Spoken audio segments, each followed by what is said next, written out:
खासी गुरु तोर दुनिया में हो गए बड़सो। सतनाम के ध्वज लहराएगा गाँव गाँव शहर गली खोर। सतनाम के ध्वज लहराएगा गाँव गाँव शहर गली खोर। गुरु बाबा तोर दुनिया में हो गए बड़सो।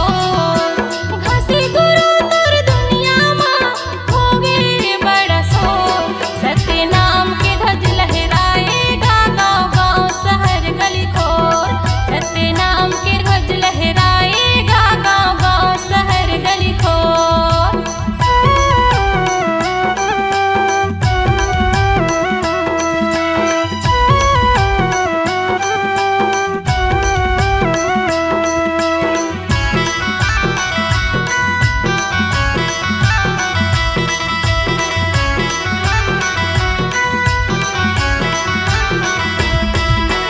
छत्तीसगढ़ के कोरा में जन्मे गिरोधपुरी तोरे गाँव।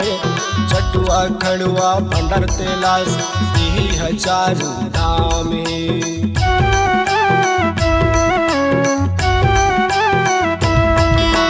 जगह जगह माँ मेला लगाए सतनामी के शान है। सत्य जपैया गुरु बाबा ला कोटि कोटि प्रणाम है। मन भितरी माँ बसे है गुरु, मन भितरी माँ बसे है गुरु मोर हृदय लागी जो। सतनाम के ध्वज लहराएगा गाँव गाँव शहर गली को।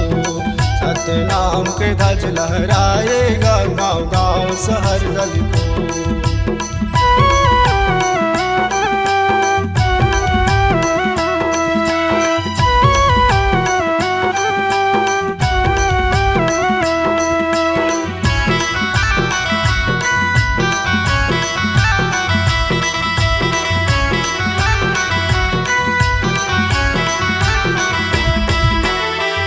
बरोबर जिहा के माटी श्रद्धा के जोत जलाए हो।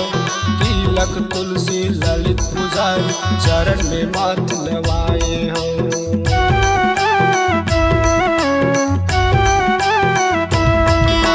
सुमिरन कर ले गुरु बाबा के सब जप लो सतनाम ला। भव सागर ले पार हो जाबे धरे रे गुरु नाम ला।